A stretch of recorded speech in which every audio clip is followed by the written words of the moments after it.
So in the lead up to the most recent presidential election, then candidate Donald Trump denied any connection to the controversial Project 2025. It was assembled by the Heritage Foundation.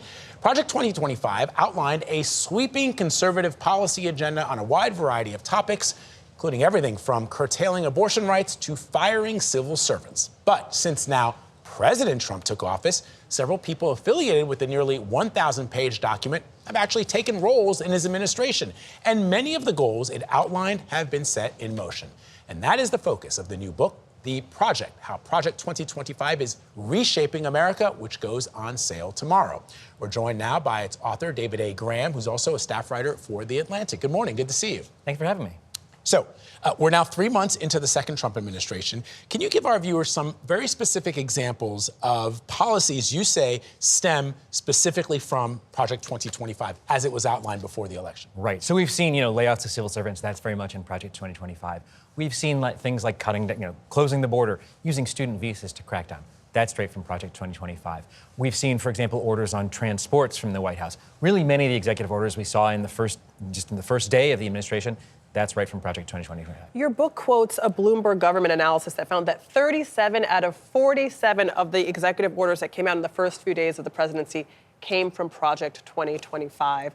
Why then did the president deny so vehemently that he had nothing to do with Project 2025, that he hadn't even read it, that he thought the ideas were ridiculous? I think it's fascinating. During the campaign, this became a big talking point for Democrats. People may remember the DNC. They had this big prop book that they were wielding. But I think people talked about it as kind of just a wish list of policies and kind of, demagogued that a little bit. But it's much more sweeping. It is a whole program to reshape American society and how people interact with the government. And I think it's important for people to understand that. So let's talk about the expedited removal, which you touched upon just now. And these are happening without hearings, without due process. How consequential is that for the United States, for us as a country? It's a perfect example of what they're trying to do in this project, which is to give more power to the president. They feel the president doesn't have enough control over the executive branch, and they want to concentrate a lot of that power. So expedited removals that go around the judicial branch, that's an example of that. Using the Justice Department as a kind of partisan tool, that's an example of that. All of these are devoted to making the president a more powerful person with full control. But can I just ask, Justice Alito, in his dissent recently over this issue of expedited removals, cautioned the president that he must follow the judiciary. It's so interesting that he dissented, but then made a point to say that the president of the executive branch must follow the direction of the judiciary. Is that a warning, and do you think that the president will follow it? I think it is a warning. Whether the president will follow, I think it's up to the courts. That they have shown that they want to go forward, and something that you see throughout this, that Project 2025 is the sense that the Supreme Court is going to help them out.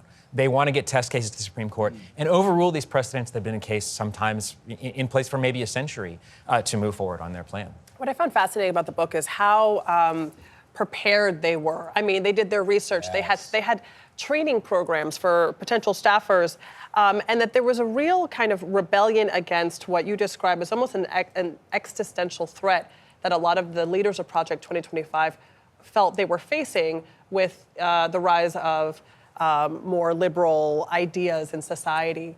Just can you explain that a bit to us, just how high the stakes are? Because you write that, the leaders of Project 2025 felt that the only way to reverse the perilous politicization of the executive branch was to further politicize it. Right. I mean, they see America as founded as a Christian nation. They think we've come away from that. We've fallen away from that.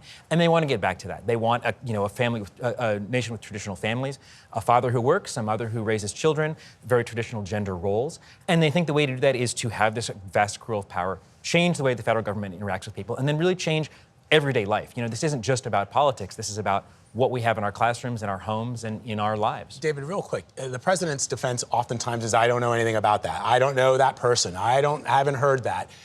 Could that actually be true? Because we point out that there are people now in the administration that are putting these plans into effect. Do you think that the president is aware, or it's sort of plausible deniability? The president's so closely tied with so many of these people. So he may not have read Project 2025, but these are people who are in his first administration, they're in his second administration. They are, they're driving things forward, and they wanted to be prepared with staff who could help him enact his agenda on day one, which is how they've been able to move so quickly. Book is fascinating. Yeah. David A. Graham, thank you very much for being with us. Thank you. Appreciate it. The Project, How Project 2025 is Reshaping America, is available tomorrow wherever you buy your books.